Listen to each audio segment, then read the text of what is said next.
Good morning, everybody. So it's about 8 o'clock. It's been raining since 4 this morning. Was not expected, but I gotta say, it's rather beautiful. I'm high enough that I'm in the clouds as well as the rain. And so I'm just kind of relaxing. Figured out how to eat inside the hatchback of the car. So I had left my table and chair out, so they were soaked this morning. I got them kind of moved closer, but I would normally call it a dreary day, but I'm kind of enjoying it, except for, trying to keep everything dry is kind of a challenge. Figuring out how to cook with an open flame and things like that. So my solution basically was the hatchback is open, the table is close by, cook quickly. So don't really know what I'm going to do today. I'm kind of waiting for this to break. I'll give it a couple more hours and I'll go from there. I do have a reservation down by the ocean, so I'll be headed there tonight. I'm not going to let that reservation go to waste. But I might be watching the ocean from inside the car all day. So we'll see. I'll talk to everyone later. Here's my camp spot for the night. Pretty happy about it. Wish it wasn't so drizzly. But beggars can't be choosers. So I must say I really do like my site. Some separation, lots of trees.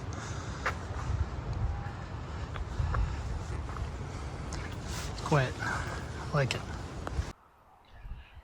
Good morning, everybody. It is July 30th. It's about 12 o'clock. My friend here and I are enjoying the view. He's just sitting out. He's only about 5 feet from me. But here's lunch spot.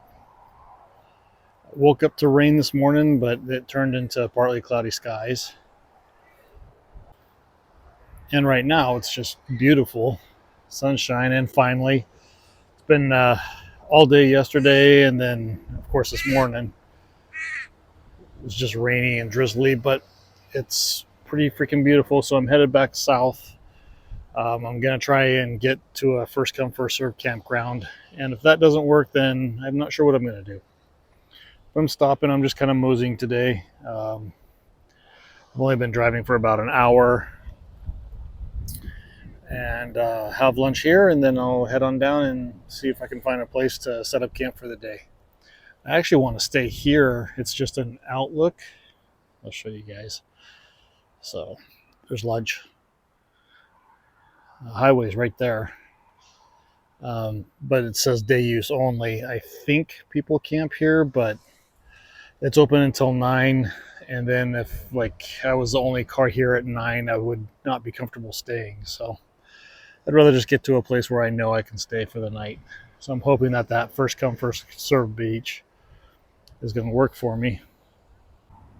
Hi again. So I'm in the same overlook, and I talked to a guy that stayed here last night, and he said it's kind of loosely, it's allowed, it's posted that you can't stay here for the night, but they don't hassle people because they don't want people falling asleep while they're driving. So I'm here for the night, and I'll let you know how this goes. It's going to be interesting. I'm by the highway and at a place that I normally wouldn't probably stay, but I really want to be overlooking the ocean as I go to sleep tonight, so we're going to give it a shot. Talk to everybody later. Good afternoon, everyone. So I'm outside of Brookings. I'm starting to head back home, towards home.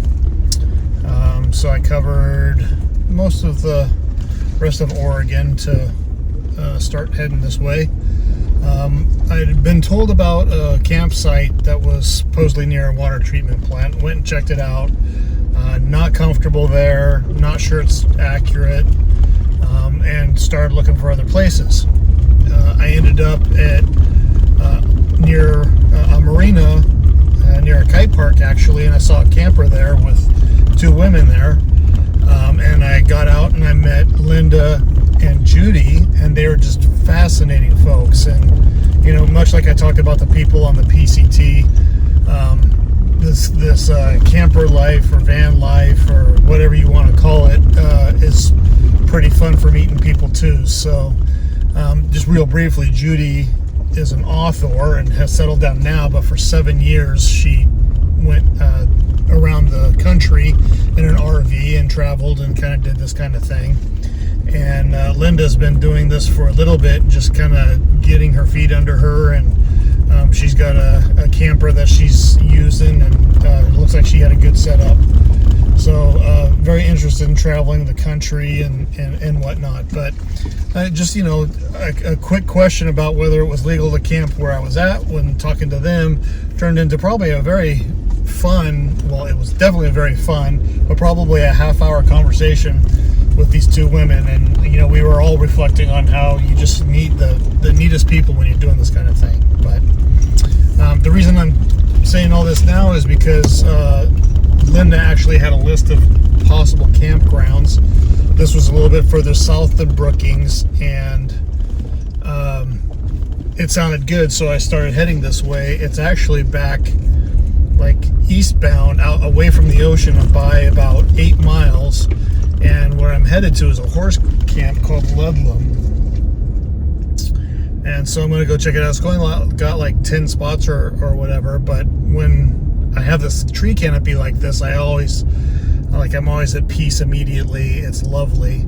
Just off camera to the right is a creek, which is beautiful. I don't want to be messing with cameras and stuff, but yeah, so this is what the terrain looks like.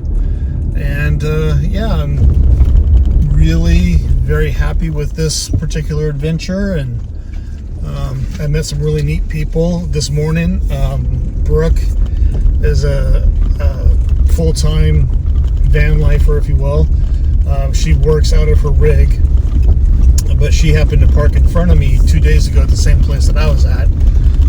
And we saw some whales yesterday. I kind of pointed out that we were watching them because she was working, and she got to drawing a couple, and she gave me a drawing that she made. She's quite talented. I don't know if she does work. I'm guessing like the PCT, a lot of these people that can do this are some doing something with computers and that kind of thing that allows them to work remotely. So I think I'm here. Good afternoon, everybody. So if I don't get kicked out, I found camp for the afternoon and tonight. I'm actually by a bunch of waterfalls that Kathy and I have visited before, just outside of Shasta, between Shasta and Redding. I was all over the forest roads, and it's amazing. Like, clearly it's all been forested before. This is all new growth. But there's fences everywhere. They have anything that's not fenced off. They've got berms and like keep out signs and everything. So I'm near a dam. I'd love to tell you what the dam was, but I've never heard of it. And it's just above those falls. So hang on one second. Let me see if I can find out what they are. Okay, it's McLeod Falls, and there's 3 sections to them: lower, middle, and upper. We did a nice little hike with the Husky a couple of years back when we did a Shasta trip. So it's a really nice river walk, and you can check out the falls and everything. Now I was hoping to see the dam close up. Here it is, Larkin Dam. Larkin Dam is where I'm at, and everything's day use. There's a camping ground at the lower falls, if I remember right, and I'm like 90% sure on that. But I didn't want to do a campground. I wanted to do dispersed camping. Not even sure it's allowed, but I found a pull off. So I'm actually walking on a road right now. Good trees, good space. I'm happy. If I get kicked out, I'm actually pretty close to home, so I could just tough it out and keep going. But I drove about 7 hours today, and I don't feel like doing any more. It's kind of also the last night for this car trip, so I've always expected to have this night in this area, no matter when I stopped. So, I just kind of want a transition day, I guess I would call it. It is distinctly different. It is extremely cloudy from the park fire. I've been in it for several hours. In fact, I had to divert around. I was down by Brookings, I think I told you. Went south a little bit further, then jumped over to Grants Pass, which was actually north from where I was at, north and east, and then headed south again, just to avoid the peak fire. There was really no other quicker way to do it. And I kind of want to get home to start preparing and everything. So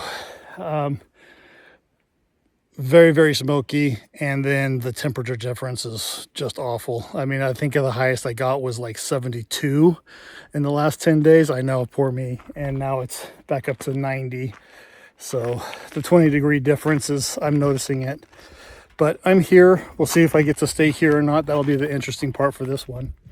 It's pretty, so I don't know. You can see the trees behind me, and so yeah, it's nice. Yesterday, it was absolutely beautiful, the camp spot, but the mosquitoes were some of the worst I've ever been in. And that's saying something. I didn't want to put any DEET on, so basically I moved everything around in the car, kept everything in the car because there was a bear sighted in that camp, according to a couple of notes, like even a day or two ago. And I just didn't want to hassle with that. I didn't want to hassle with the bugs. I didn't want to wake up the damp stuff, so I just kept everything in the car, moved everything around, and stayed in the car last night, ate in the car and everything.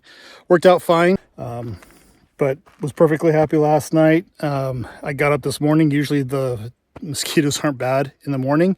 They started attacking me immediately. Basically, I made coffee, got my stuff out, made coffee, got back in the car and started driving. So that's one of the reasons I was driving a while, which I wasn't sad about because I had to make the trip back. So I'm not very far, like I said, 3, maybe 4 hours at the most from home. Been on this road before, so I'm not worried about it. It goes through Susanville. This is Highway 89. And yeah, so this is kind of going to be the conclusion, I think. Anything exciting happens tonight or tomorrow, I'll let you guys know, but this was a very good trip. I'm very happy with the way everything went. If I think of anything else for closing, I'll certainly let you guys know, but as of now, it's a wrap. Have a good one.